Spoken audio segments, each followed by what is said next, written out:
They felt violated. And you always do when someone enters a place that they don't belong. You always do when that place is your place. Sacred space that isn't just for anybody. And it happened quickly. They were fast asleep in the comfort of their beds, under the covering of their own house. And with their guards down, slumbering in the dark, somebody entered. They stepped through the doorway, slithered down the hallway, fingered personal belongings, touched precious things that were carefully tucked away in private places. And it sent a shiver down their spine when in the morning they knew that there was an outsider, there was a stranger, there was an intruder lurking. They felt gross. They felt violated. Yet as much as there was that chill down their spine, there was a sense of responsibility because they realized that in the morning they forgot to lock their door. Certainly a very simple and necessary task. But would it surprise you to know that that very next night, they tucked themselves away again once in their bedroom and forgot yet again to lock their door, leaving themselves vulnerable again, another time for someone to step through the doorway, to slither down their hallways, to finger their personal belongings, to touch precious things stored away very carefully in private places again. Now, you wouldn't do that, right?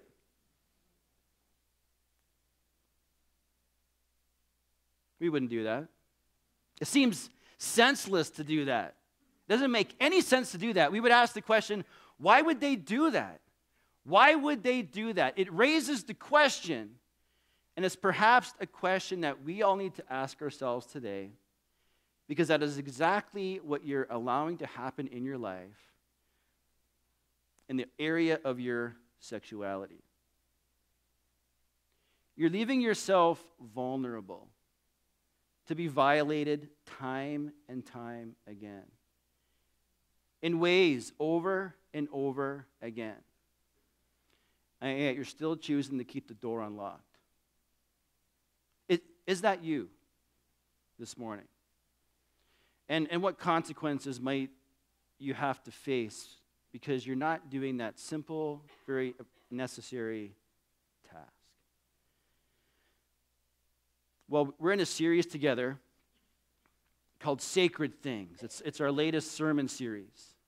We've been talking about sacred things that God says are sacred, things that He says are of high value, that need to be highly regarded and dealt with very, very sensitively and appropriately, how to care for these things.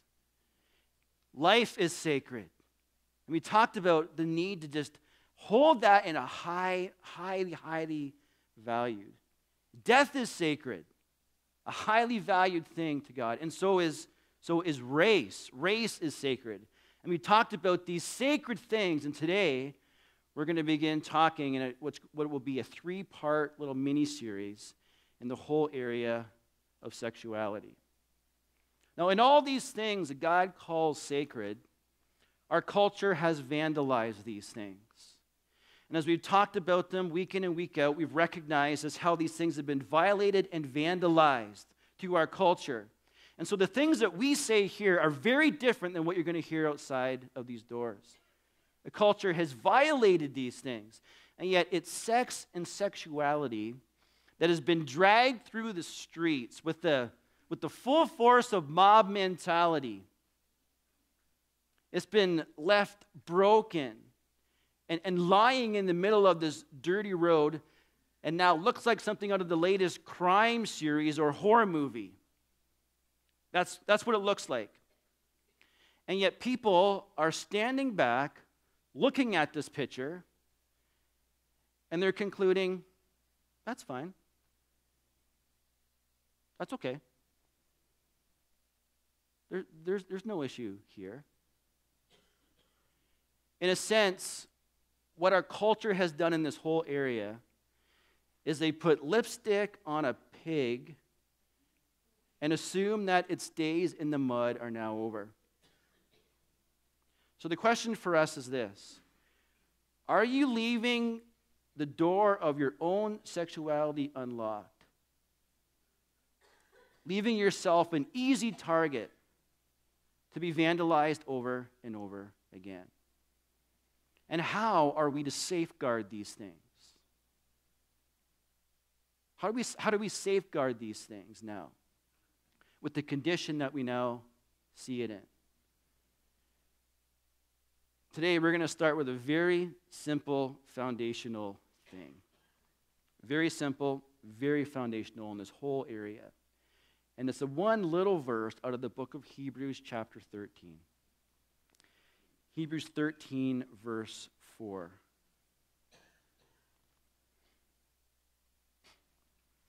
This is a very, very foundational piece for us. This is what we're going to be building these blocks upon. Hebrews 13, verse 4. I'm just going to read it to you. Very simple, very short, very direct. Marriage should be honored by all, and the marriage bed kept pure, for God will judge the adulterer and all the sexually immoral. Let me read it again. Marriage should be honored by all, and the marriage bed kept pure, for God will judge the adulterer and all sexually immoral. How do we safeguard our sexuality? You know what? I understand that we got some junior highs in here today, high school students, and we're all in different places in our life in this whole area. We need to know what God says about it because we have to safeguard it now. So how do we safeguard this whole area? How do we safeguard our sexuality? To safeguard our sexuality, the first thing is this: know the prize. Okay? Know what the prize is. What does this say? Marriage should be honored by all. That's the first line. Marriage should be honored by all. That word honored means that it's valued, that it's costly, that it's a highly prized thing. Marriage is a treasured prize. Okay? Marriage is. That's the prize. Marriage is. And so we better know what that is. We better know what marriage is. In Genesis chapter 2, verse 24, we see the first marriage. Adam and Eve, the first created beings, male and female, are going to be married. God, as their creator, is present. God, as their father, is there to give away his daughter and to be there to support his son. God, as their pastor, performs the first ceremony. And we read these words in Genesis chapter 2, verse 24. This is what it says. Again, very simple, very short, very direct. That is why a man leaves his father and mother and is united to his wife, and they become one flesh. I'm going to use Mark Driscoll's words to describe this, what's called a threefold process in God's marriage design. Mark Driscoll, in his book, Real Marriage, says this. First of all, a boy grows up, leaves his mom and dad's house, learns to pay his own bills, worshiping God and taking care of himself. Okay, that's what we see in here when it says a man leaves. And sometimes we just call that's the event. This man has to leave. That's a very personal thing. That's an individual thing that is happening there. He is leaving his mom and his dad. Secondly, Mark Driscoll says that a man is now able to find an honorable woman in an honorable way. And sometimes we call that the cleave stage, where now it's relational. Okay, now an individual is going to find another individual, and they're going to be in a relationship. They're going to learn about each other, and they're going to grow in friendship and understand each other. And the third thing is this. As husband and wife, a man and woman now become one flesh.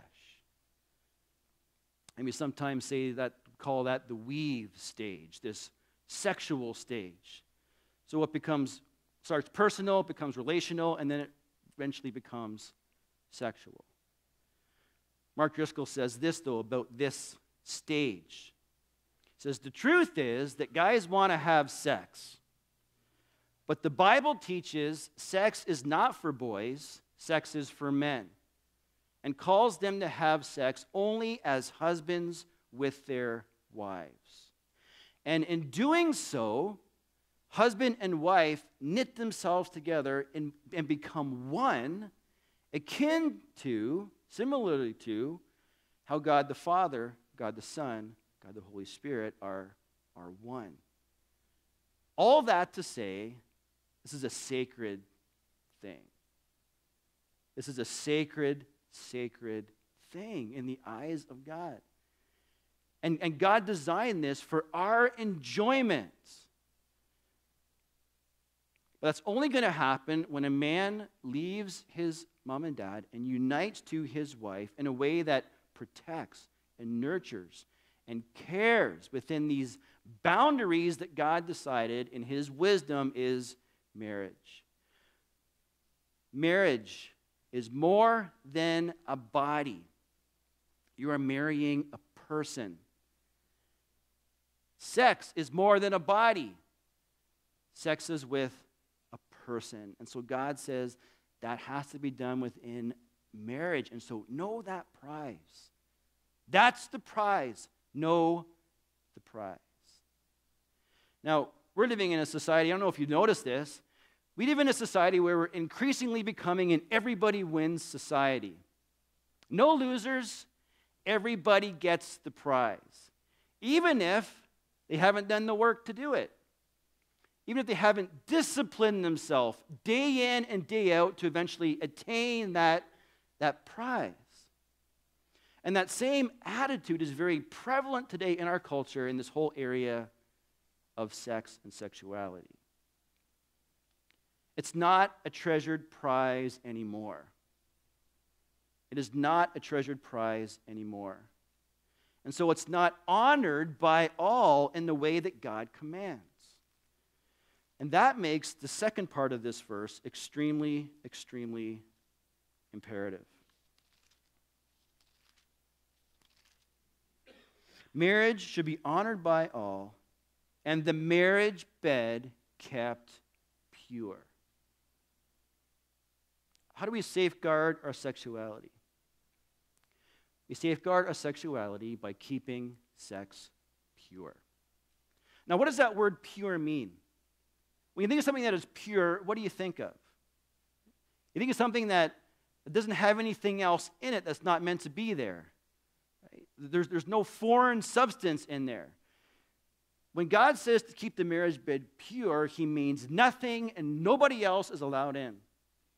Nothing and nobody else is allowed in. It's pure. And that begins, first of all, by, again, knowing the prize. That prize is marriage, where sex is safe because there's a commitment between people.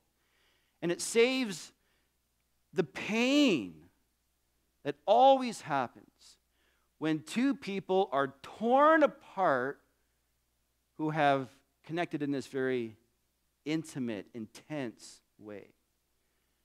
It begins with that. But it continues by understanding how to enjoy sex in marriage in a way that doesn't drag old baggage in or fill our bags with new dirt. So the question for us, okay, how do we do that? This is going to be the bulk of what we're talking about today. How do we do that? Okay, how do we do this? How do we keep it pure? How? Very few people are going to help you do that. And I don't know if you've noticed that. Very few people are going to care about your marriage being pure. So you have to. And how do you do that? How do you keep it pure, ensuring that nobody else is going to get in? Well, just a few thoughts this morning. Accept the gift. The first thing is this: accept it as a gift. Now, who likes getting gifts? All right, well, I guess my Christmas list has got real short. Who likes getting gifts? Okay, we all like getting gifts. Okay, and why do we like getting gifts? Okay, gifts creates a level of excitement in us, doesn't it? And it does because we know that good gifts come with the consideration of the giver as to what the person will truly enjoy. Yeah, because a giver knows, oh, man, I'm going to get this for them. They're going to love it. They're going to love this gift. When we buy gifts for our kids at Christmas, we don't think, I wonder what they're going to hate. Let's get that this year. Okay, we don't do that. We like getting a gift because the giver gives us gifts knowing that we're going to really like this one. And that's how God gave this gift. God says, you're going to like this one. You are really going to like this one. Unfortunately for some people, the gift's not received that way. The gift is considered gross.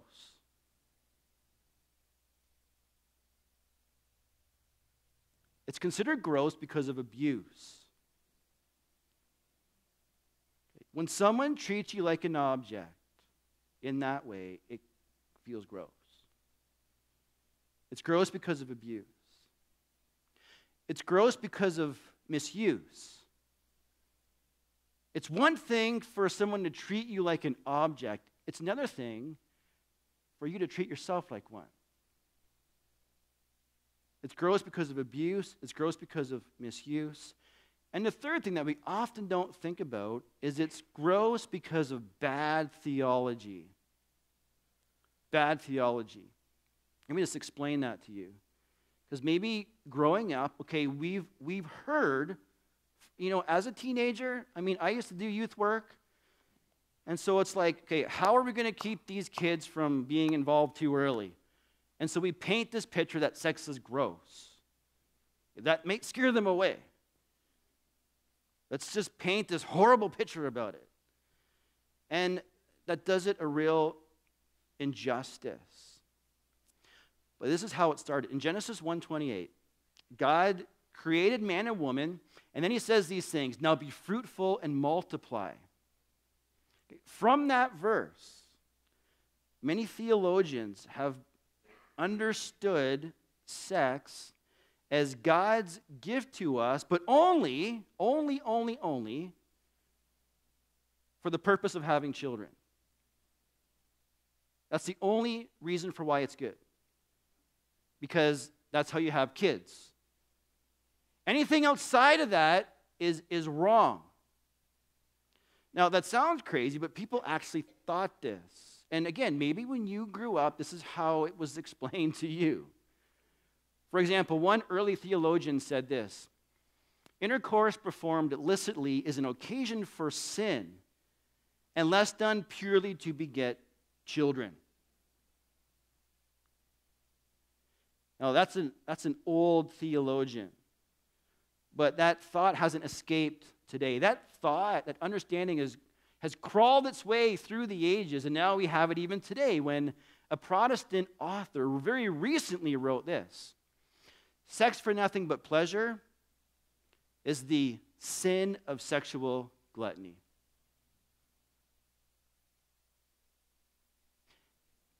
So from that understanding, we have this championing of the sex as gross lie.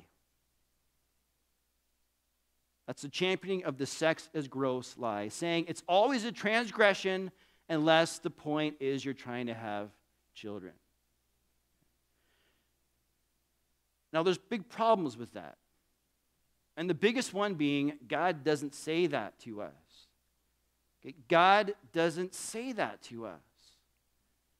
Not only did God create our bodies with certain parts just simply for sexual pleasure, but God in His Word tells us it's a gift that should be very much enjoyed. A couple years ago, here in this church, we did a series on the Song of Songs. And we all blushed through that series as we learned that God in His Word gave us a book that celebrates romantic love. And that book is all about that. Now, many people try to spiritualize that, make it something else. That's what it is.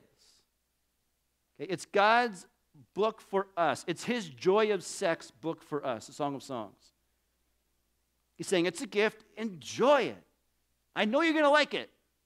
Enjoy it, enjoy it, enjoy it. And there's also verses that tell us to. For example, in Proverbs chapter 5, verse 18 and 19, it says, "May your fountain always be blessed. May you always rejoice in the wife of your youth, a loving doe, a graceful deer. May her breasts always satisfy you. May you always be intoxicated with her love." God says the only time you're allowed to get drunk is on your wife's love. Everything else is off the table. He says to be intoxicated by it. I mean, get swirly. Let your head spin. Enjoy. That is what he says. It's a gift. It's yours. Enjoy it. But he says, you will, John. But he says, come on. Let's not make this awkward, John. Where was I? Accept it as a gift. God says a gift is given by the giver. And He decides when you're going to get it and when you should open it. And many people, again, in our culture, they take the gift early. They take the gift early. And secular research, even outside of what God says, secular research has verified the facts. That when we take this gift early, there's problems. The first problem is that chances you have a less chance, a lesser percentage of having an enjoyable sex life in your marriage. That happens. The second thing that happens is you have a 50% greater chance of even divorcing. In this group of people who take the gift early, infidelity is highest in that group. And that's even if you do get married, because stats also say that when you take the gift early in a dating relationship, the chance of you breaking up skyrockets. We don't even need the Bible to conclude that if you want a healthy sexual relationship with the person that you like and you want to be with for a very, very long time and save yourself a whole lot of consequences, accept the gift when God says to take the gift. And He says the gift is taken with the prize of marriage. Very, very anti-culture thing to say, but very much God's truth. So how do we keep this area pure? First of all, accept it as a gift. But there's more that God says about this. If you can just turn back into 1 Timothy chapter 4. Because in 1 Timothy chapter 4, there's this group of people that actually are championing this sexist gross idea. Okay, this is not anything new. This is an old idea. And in 1 Timothy 4, verse 3 and 4, it says this. So they forbid people to marry. Okay, why are they saying that? Because there's this belief that any pleasure of the flesh is sin, period. That's their idea. Any pleasure of the flesh is just wrong. So they say, don't get married. These people, don't get married. And order them to abstain from certain foods. Okay, again, why? Because they taste good, and if it's pleasurable, it's wrong. But then it says this, which God created to be received with thanksgiving by those who believe and who know the truth. For everything God created is good, and nothing is to be rejected if it's received with thanksgiving. How are you going to keep it pure? Be grateful. Be grateful. Married men, married women, you say, thank you, Jesus, that you have given someone to me to open and enjoy this gift with. What gratitude does is it takes the focus off of ourselves. That's what thankfulness accomplishes. It takes the focus off of ourselves. But without thankfulness, it's very easy to make sex your God. Without thankfulness and the focus is all on yourself, it's very easy to make sex your God. And when we make sex our God, then we begin to treat our spouses like objects to be used. People, objects to be used. When we make sex our God, we begin to worship the body. And like the rest of the world, forget to treat an individual with care and sensitivity and protection. When sex becomes your God, then our sense of beauty can become as shallow as our comparisons as we begin to fantasize and idealize the person that we've seen on the screen or in the magazine, instead of the one that God has given you, who says their inner beauty needs to be the most attractive force. When we make sex our God, there's problems. But the Bible predicts to us that's exactly what's going to happen. The Bible says that many people are going to sacrifice themselves on the altar of sex as God.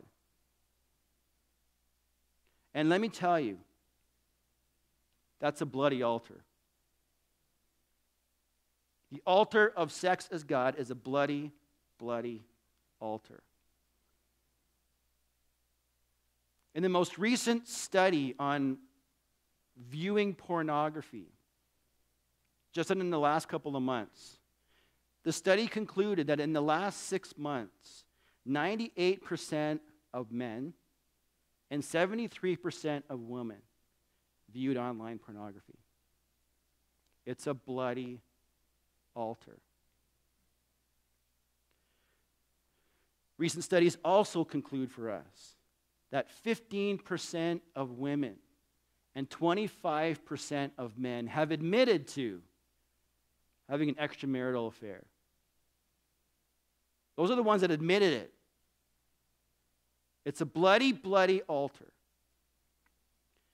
A couple years ago in Australia, there was a study done when they interviewed 15-year-old girls in Australia. And the title of the article was Sex Before Kissing.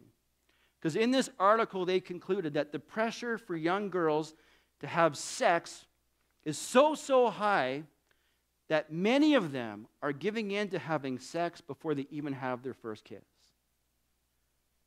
This is a bloody, bloody altar where many people are sacrificing themselves there because sex is their God. And in Romans 1, verse 24 and 25, it concludes that's going to happen. It says that many people are going to worship God as their creator, and they're going to enjoy his creation in the ways that God tells us to enjoy his creation. But there's many other people who are going to worship creation as their God. And in worshiping creation as their God, they're going to, in sexual sin, offer their bodies on that altar. It's a bloody, bloody altar. And so to keep your life off of that, be thankful. Just be thankful. Be thankful for whatever time God is allowing in your life. If you're married, be thankful for that. Be thankful for your spouse. If you're not married and God says you have to wait, and he says, just be thankful for that. Use the time to treasure the prize and to wait for the gift. Use it to allow him to build character in you. So that you can have the absolute best when God says, on that day, here you go. How do we keep it pure? Accept the gift. Be grateful.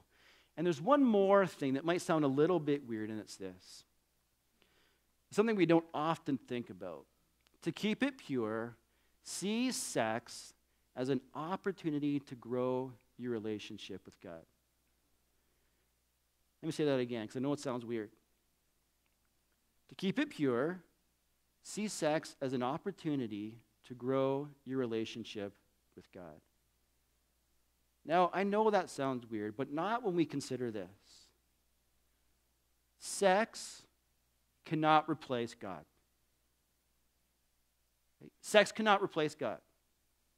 And the fact that we have this desire burning within us that doesn't ever seem to go anywhere proves to us that we are incomplete without him.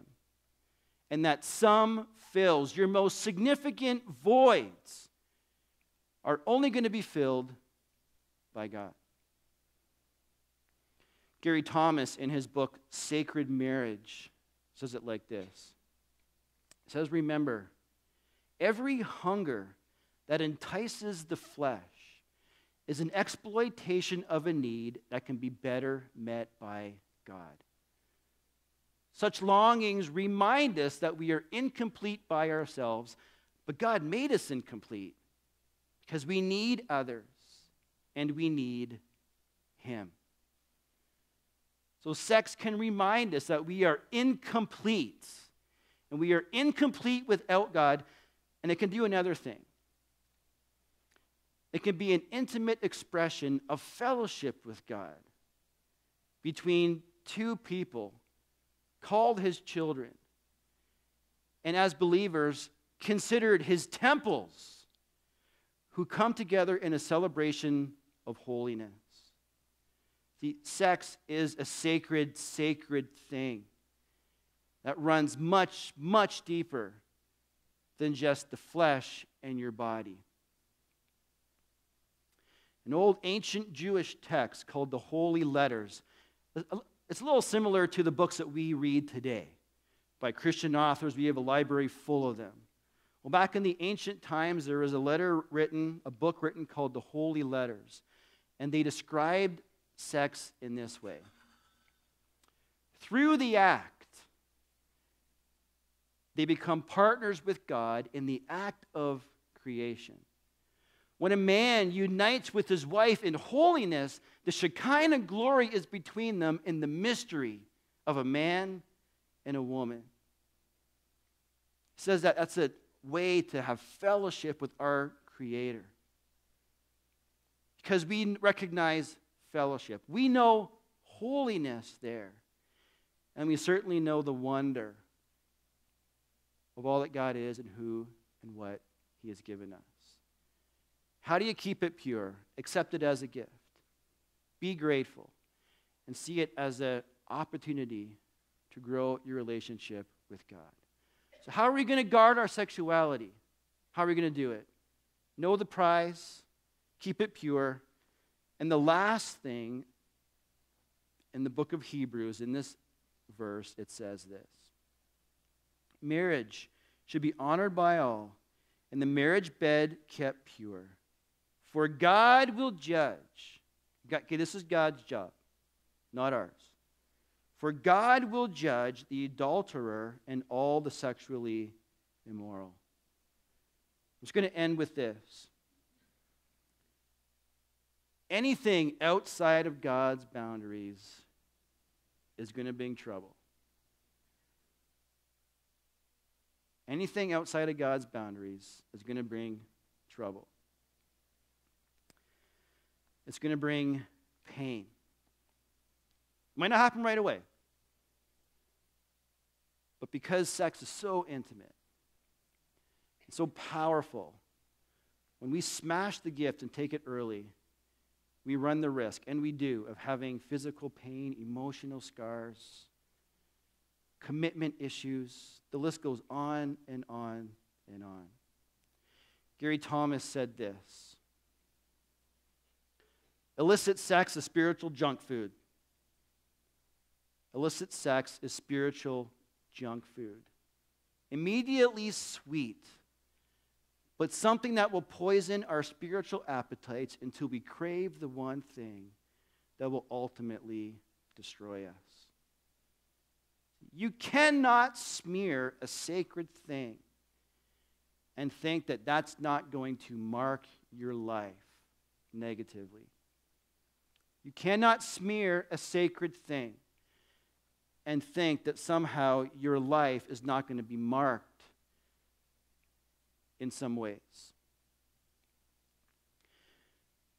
So lock the door. Lock the door.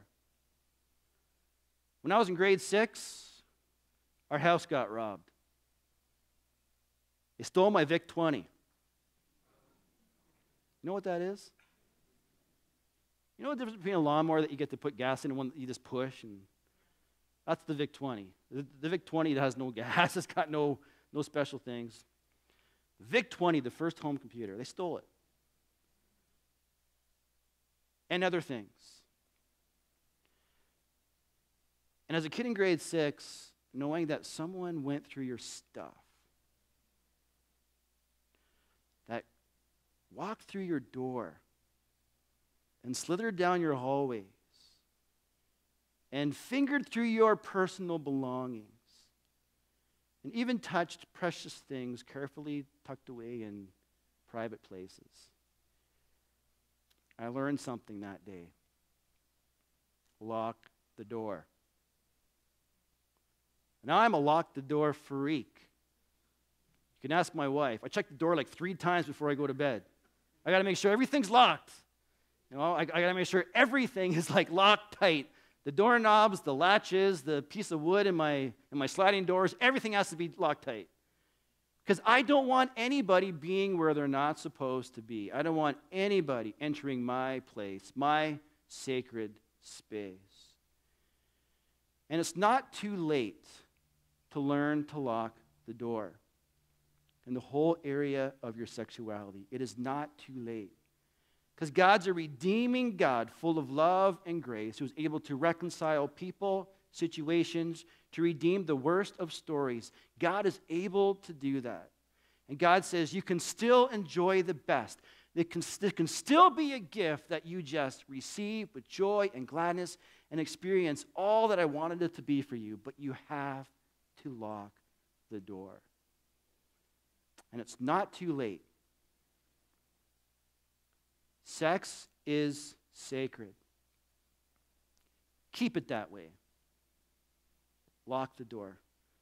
Let's pray. God, today we thank you for this time together. And yeah, we know that this is another tough topic, and that's been the theme of the song as we've gone through this series together. Talked about life issues, death issues, race issues, and now we're dealing with this whole area of sex and sexuality. That is very, very, very personal to us. Because we all have that. We all have these desires and urges and temptations. We're all wired to be sexual beings. You've made us this way. And yet, God, as we've concluded, as we look around in our culture and our world, it's just been smeared. It's just been smeared. And with our kids growing up, they might not know that beautiful picture that you have for them in this whole area. And so while we talk about these things over these next few weeks, we thank you for this just really good foundational piece that, man, we got to stand on. We got to make this one strong. We got to understand it. We got to know it. We have to champion it. So help us to know the prize. God, in our marriages, help us to know that we have this treasured prize in our spouse. That we would know the prize. We would honor that. Hold that highly prized. And God, for those of us that are not married, that we would just understand that that's still the prize. That's still the prize for us. And to honor that in the way that you tell us to. God, help us just to keep it pure And again, there's challenges in that for all of us. And so for those of us that are married, help us to accept that gift, to be grateful, to see it as an opportunity to grow with you.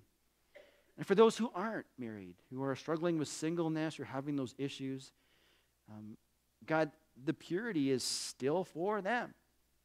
We're not allowed to paint outside the lines without consequences. And so help us to learn to be grateful now. Perhaps that's the challenge, to know that you have us in this place and you're withholding this gift for now, but help us to understand that, okay, to be thankful here and to allow this time to grow our character and to treasure the prize even more, to enjoy it one day, knowing it's going to be all the best for us. And God, help us again just to be aware of the punishment. We cannot smear your sacred thing and expect to not be marked ourselves. So again, I just pray for my church family, for my friends here today, that you would just continue to build up in them the desire and the fervency and the consistency of just continuing to lock that door in the area of their life, to keep everyone and everything out that doesn't belong. So I pray, God, that you give us a few things today to think about, to be challenged with, and that we would really understand this plan that you have for us